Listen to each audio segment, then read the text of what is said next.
싱가포르 시티 하베스트 교회가 여의도 순복음교회 12강주리 특별 새벽 기도회 현장을 찾아 한국의 영성을 배우는 특별한 시간을 보내고 있습니다.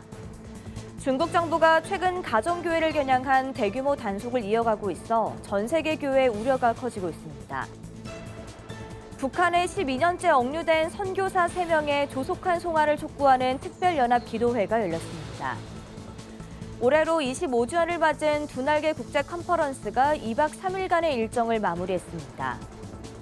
한국기독교장로회 총회가 대전 한성교회에서 목회자 400여 명이 참석한 가운데 기장 성경공부 교재 활용 목회자 세미나를 개최했습니다.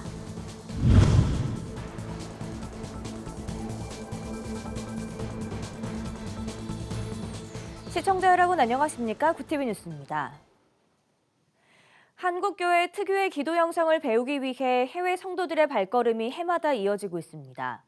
올해도 싱가포르 시티 하베스트 교회 성도들이 여의도 순복음교회를 방문해 이영훈 목사의 목회 철학을 공유하며 특별한 시간을 가졌는데요. 감격이 가득했던 예배 현장을 배보경 기자가 취재했습니다.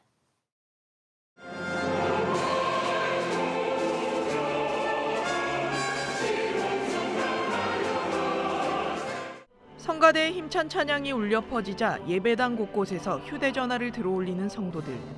찬양의 열기 속에서 예배의 감격을 함께 나누는 이들은 싱가포르 시티 하베스트 교회 성도들입니다. 이들은 한 해를 기도로 시작하는 여의도 순복음교회 12강주리 특별 새벽 기도회에 참석하기 위해 한국을 찾았습니다. I think for the past week, I've been so blessed by the church because I see so many of them coming so early to pray and worship God in 2 a.m. right? 두 교회의 인연은 고 조용기 목사로부터 시작돼 현재 이영훈 목사에 이르기까지 더욱 깊어졌습니다. 특히 이번 방문은 세계 최대 교회를 이끄는 이영훈 목사의 기도 영성을 직접 배우기 위해 이뤄졌습니다. You know, I've been a Christian for many years right now. This year is my 40th year in full-time ministry. I still want to learn how to pray. Why every January we come with our team to learn how to pray even deeper, even better and stronger from Dr. Lee and from Yoido Church. 이 같은 신앙의 동행은 현재까지 이어지고 있으며 매년 한국을 찾는 시티 하베스트 교회 성도들의 수도 늘고 있습니다. 12일부터 일주일간 한국에 머무는 800여 명의 성도들은 한국의 영성과 문화를 체험하는 특별한 시간을 보냅니다. So every year, we look forward to come to Korea to Yoido Full Gospel Church to join you guys to pray together. What a great way to start off the whole year. I'm very impressed by how passionate every single one of the members are. For example, whenever they say yes, they say amen. They say with so much passion, with so much excitement for the Lord, and it really encourages me, and I would definitely like to bring it back to Singapore. 여의도에서 시작된 뜨거운 기도의 유산은 국경을 넘어 세계 그리스도인들에게 살아있는 신앙의 모델로 이어지고 있습니다. 구티비 뉴스 배보경입니다. 지난해 중국 최대 가정교회인 시온교회 지도자들이 대거 체포된 데 이어 또다시 기독교인들에 대한 중국 당국의 대규모 단속이 벌어졌습니다. 정부의 압박에도 순수한 신앙을 지켜온 많은 교인들이 잇따라 수감된 상황인데요. 현지 교회와 교류를 이어온 국제단체들은 수감된 교인들을 위한 관심과 기도를 요청했습니다. 권현석 기자가 보도합니다. 헬멧과 방패로 무장한 중국 경찰과 공안 요원들이 줄을 지어 이동합니다. 지난달 15일 중국 당국이 저장성 원저우에 위치한 야양 가정교회 연합을 대상으로 경찰과 공안 1000여 명을 투입해 대대적인 단속을 벌였습니다. 이 과정에서 교인 수백 명이 체포돼 조사를 받았고 현재까지 20명이 구금된 상태입니다. 이후 교회 건물은 봉쇄됐고 경찰 등 보안 인력이 배치된 것으로 전해졌습니다. 교회 건물 전체가 차단벽으로 완전히 둘러싸여서 외부 시야가 차단되었습니다. 포괄적인 감시가 이루어지고 있기 때문에 그 현장 사진 촬영이나 기록을 시도하는 그런 사람들이 있으면 제지당하고 새해에도 대규모 단속이 이어졌습니다. 지난 6일엔 중국 청두시에 위치한 이른비 언약교회 교인들이 대거 체포돼 외부와 연락이 두절된 상태입니다. 이른비 언약교회는 지난해 체포된 김명일 목사가 이끄는 시온교회와 마찬가지로 정부에 등록되지 않은 중국의 대표적인 가정교회입니다. 지난 2018년 설립자 왕이 목사를 비롯해 100명 이상의 목회자가 체포됐으며 왕이 목사는 이후 국가 전복 선동 혐의로 징역 9년형을 선고받았습니다. 국제인권단체 차이나에이드는 이번 단속이 7년 만에 벌어진 대규모 체포 작전이라며 교회의 조직 구조와 핵심 인물을 겨냥한 조치라고 분석했습니다. 가정교회에 대한 중국 정부의 단속이 거세지면서 전 세계 교회의 우려도 커지고 있습니다. 현지 교회와 교류를 이어온 한국 순교자의 소리는 구금된 이들의 안전과 석방을 위한 기도를 요청하는 한편 수감자들에게 편지를 보내는 캠페인에 동참해달라고 호소했습니다. 지금 신앙 때문에 갇히신 그런 분들의 주소와 그다음에 중국말로 된 편지 쓸 내용이 홈페이지에 들어가 있거든요. 정부에 우리 가족, 형제, 자매에 대해서 지금 바라보고 있습니다라고 얘기하면서 함부로 하지 못한다는 거예요. 한편 중국 전문가들은 미중 갈등과 같은 국제 정세의 불안정 속에서 중국 정부가 내부 결속을 다지기 위해 교회에 대한 통제를 강화하고 있는 것으로 보고 있습니다. 구티비 뉴스 권현석입니다. 북한에 억류된 지 12년이 넘은 대한민국 선교사 3명. 최근 대통령 기자회견을 계기로 이들의 송환 문제가 다시 수면 위로 떠올랐습니다. 최근 열린 특별연합 기도회에서는 선교사 송환을 위한 국가 차원의 노력과 한국교회의 지속적인 관심이 절실하다는 목소리가 터져나왔습니다. 보도에 전유정 기자입니다. 최근 이재명 대통령의 외신 기자회견을 계기로 북한에 억류된 선교사들의 송환 문제가 다시 주목받고 있습니다. 김정욱, 김국기, 최춘길 선교사가 북한에 억류된 지 12년이 넘은 가운데 이들의 조속한 송환을 위한 특별연합 기도회가 열렸습니다. 주여 한번 부르고 간절한 마음으로 기도하도록 합시다. 주여! 중국 단둥에서 북한 주민을 돌보며 탈북민 구출 사역에 힘을 쏟던 3명의 선교사는 2013년과 2014년 북한에 체포됐습니다. 3명 모두 무기노동 교화형을 받은 가운데 현재까지 생사조차 확인되지 않고 있습니다. 굶어 죽어가는 북한 주민도 내가 사랑하는 내 백성이라 말씀하시며 북한 선교사로 순종하게 하셨고 갇힌 자 된 지 어느덧 12년이 시간이 흘렀습니다. 지금도 북한의 감옥에 갇혀 있는 김정욱 선교사를 기억하여 주시옵소서. 이날 기도회에는 중국 단둥에서 선교 사역을 해온 북한 선교 관계자들과 관련 기관 교회가 함께했습니다.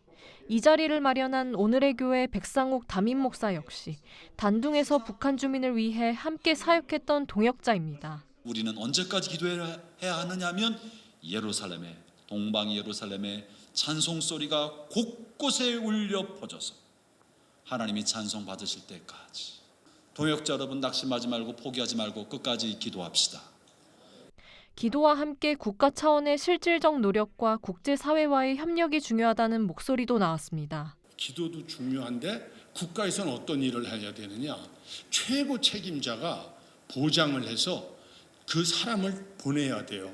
트럼프 대통령이 보장을 하고 폼페이오 국무장관이 들어가서 모시고 나온 거예요. 최고 책임자의 결단이 필요하다. 12년째 북한에 억류된 3명의 선교사. 한국교회는 이들이 돌아올 그날까지 기도에 끈을 놓지 않겠다고 다짐했습니다. 이들을 향한 교회의 기도와 국가의 결단, 그리고 우리의 관심이 모두 필요한 시점입니다. 구티비 뉴스 전유정입니다. 올해로 25주년을 맞은 두날개 국제 컨퍼런스가 2박 3일간의 일정을 마무리했습니다. 두날개 선교회와 풍성한 교회가 주관한 이번 행사는 부산 백스코에서 열렸고 국내를 비롯해 대만과 중국, 일본 등 세계 각국에서 3,500여 명의 목회자와 성도들이 참여했습니다. 두날개 선교회 대표 김성곤 목사는 교회는 성령과 말씀 안에서 정체성을 회복해야 하며 건강한 성도가 건강한 교회를 만들고 그 변화가 세상을 바꾼다고 강조했습니다. 양육의 가장 중요한 게 뭡니까? 정체성 아닙니까? 누가 주인이냐 하는 것이에요. 사랑하는 믿음이 성장한다는 게 뭡니까? 점점 깨달아가면서 그분 앞으로 다 양도하는 겁니다. 두날개 컨퍼런스는 2002년 시작된 이후 전 세대를 건강한 성도로 세운다는 목표로 매년 열리고 있습니다. 글로벌 선교방송단 전철수 선교기자의 보도입니다. 한국기독교장로회 총회가 대전 한성교회에서 목회자 400여 명이 참석한 가운데 기장 성경공부 교재 활용 목회자 세미나를 개최했습니다. 현장에서는 교재의 신학적 배경과 구조에 대한 안내가 이어지며 참석자들의 큰 호응을 얻었습니다. 참석한 목회자들은 앞으로도 영적 성장을 도모하는 사역에 매진할 것을 다짐했습니다. 글로벌 선교방송단 오동남 선교기자의 보도입니다. 2027년 8천만 민족 복음화 대성회를 준비하기 위한 인천본부 특별연수가 진행됐습니다. 이번 연수는 1907년 평양 대부흥 120주년과 1977년 민족 복음화 대성회 50주년을 기념하며 다가오는 2027년 8천만 대성회를 준비하는 영적 훈련의 자리로 마련됐습니다. 이틀간 민족 복음화의 사명과 지역교회의 역할, 다음 세대를 향한 책임 있는 사명 등을 주제로 강연이 진행됐습니다. 연수를 마친 32명의 수료자에게는 민족 복음화 운동본부 공식 수료증이 수여됐습니다. 구TV 호남 전북본부에서 보내온 소식입니다. 전주 지역 초교파 장로들이 한자리에 모여 새해 지역 복음화와 교계 연합을 위해 마음을 모았습니다. 전주시 장로연합회는 제31회 신년 예배와 할애회를 거행하며 2026년 사역을 시작했습니다. 유희성 대표회장은 로마서 12장 말씀을 인용하며 하나로 연합해 섬김과 헌신으로 하나님 안에서 아름다운 선을 이루자고 강조했습니다. 우리 전주시 장로연합회 모든 장로님들 함께 해주시기를 간절히 바라고 늘 건강하고 하는 일들 가운데 형통하기를 간절히 바라겠습니다. 감사합니다. 참석자들은 전북 지역 교계의 발전과 나라의 안녕을 위해 특별 기도하며 새해 덕담과 사역 비전을 공유하는 화합의 시간을 가졌습니다.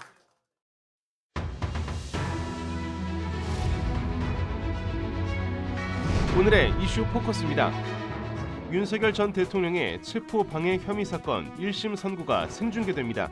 서울중앙지법 형사합의 35부는 16일 오후 2시로 예정된 윤 전 대통령의 특수공무집행 방해, 직권남용, 권리행사 방해 등 혐의 선고 공판에 대한 방송사의 중계방송 신청을 허가했습니다. 사회적 관심도와 공공의 이익 등을 고려해 이같이 결정한 것으로 보입니다. 정교유착 비리 합동수사본부가 정치권 로비 의혹의 핵심인 윤영호 전 통일교 세계본부장을 조사하고 천정궁 일대를 압수수색하는 등 본격적인 수사에 돌입했습니다. 합수부는 가평 천정궁 일대와 통일교 관계자를 압수수색해 주요 인사의 PC 서버와 휴대전화 등을 확보한 것으로 알려졌습니다. 합수부는 압수물 분석을 마치는 대로 관계자들을 불러 의혹의 실체를 규명할 계획입니다. 한국은행 금융통화위원회가 15일 통화정책 방향 회의에서 기존 금리를 연 2.50%로 유지했습니다. 연초 원달러 환율이 다시 올라 1,500원 선에 근접한 가운데 금리까지 낮추면 원화 가치가 더 떨어져 환율이 치솟을 가능성을 우려한 결정으로 해석됩니다.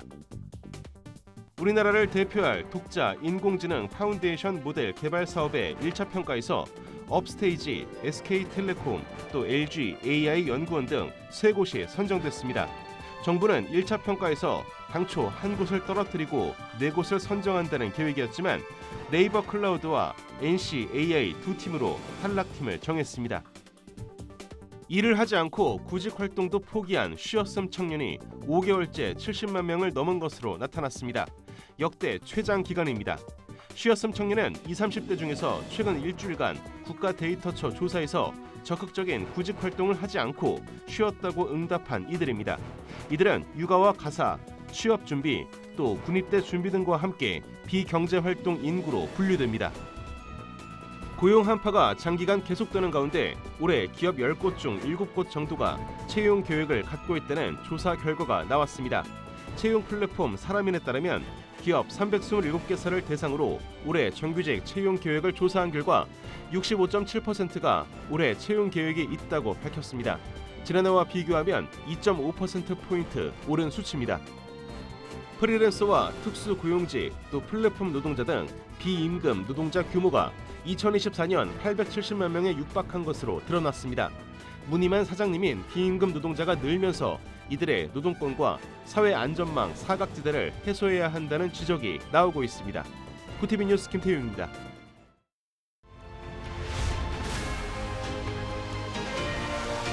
QTV 월드와이드입니다. 미국의 군사 개입 경고에도 반정부 시위대에 무차별 총격을 가하는 등 강경 대응을 이어가고 있는 이란 정부가 자국 영공을 폐쇄했습니다. 로이터 통신 등에 따르면 이란은 국제항공 고시를 통해 현지 시간 15일 오전 1시 45분부터 약 6시간 동안 공중 임무를 이유로 자국 영공을 폐쇄했습니다. 미국 정부가 가자지구 전쟁을 종식하기 위한 평화 구상 2단계에 공식 착수했습니다. 팔레스타인 기술 관료들이 주축이 된 과도 정부를 수립해 가자지구를 통치하고 지역의 비무장화와 재건을 추진한다는 내용입니다. 과도 정부는 가자지구의 일상 행정을 관리하고 필수 서비스를 제공하는 역할을 맡게 됩니다. 미국 미네소타주 미니애폴리스에서 이민세관 단속국 요원의 총격으로 숨진 르네 9세 유족이 6년 전 같은 도시에서 발생한 조지 플로이드 사건을 담당했던 법률사무소를 선임했습니다. 유족들은 9세 사망 당일 이뤄진 연방 작전과 대치 상황의 요원들의 행동, 또 총격 후 의료 지원, 지연 등에 대한 답변을 요구하고 있다고 법률사무소는 설명했습니다. 북극의 덴마크 자치령인 그린란드 문제를 논의하기 위해 워싱턴 DC에서 만난 미국과 덴마크가 접점을 찾는 데 실패했습니다. 미국과 덴마크, 그린란드는 현지 시간 14일 오전 백악관에서 약 1시간 동안 고위급 협상을 진행했지만 별다른 소득 없이 끝났습니다. 한편 덴마크와 북대서양 조약기구 일부 회원국들은 그린란드 주요 시설 방어를 이유로 병력을 파견했습니다. 우크라이나 볼로디미르 젤렌스키 대통령이 현지 시간 14일 러시아의 공습으로 인해 발생한 전력 공급망 문제에 대응하기 위해 에너지 부문에서 비상사태를 선포할 것이라고 밝혔다고 로이터 통신 등이 보도했습니다. 비상사태 선포는 지난주 후반부터 우크라이나의 에너지 인프라를 겨냥한 러시아의 드론 또 미사일 공격이 본격화하면서 한겨울 전력과 난방 공급에 차질이 빚어진 가운데 내려진 결정입니다. QTV 뉴스 김태웅입니다.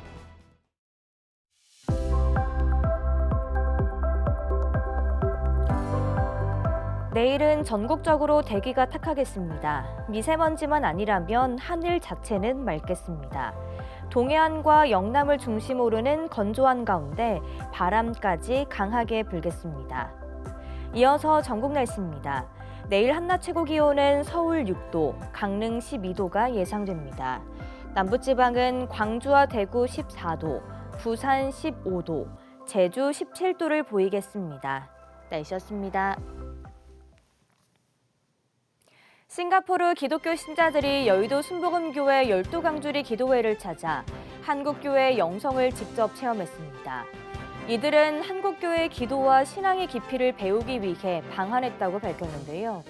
한국 기독교의 영성이 더욱 성숙해지고 그 신앙이 세계로 확산되길 기대합니다. 이상으로 뉴스를 마칩니다. 함께해 주신 여러분 고맙습니다.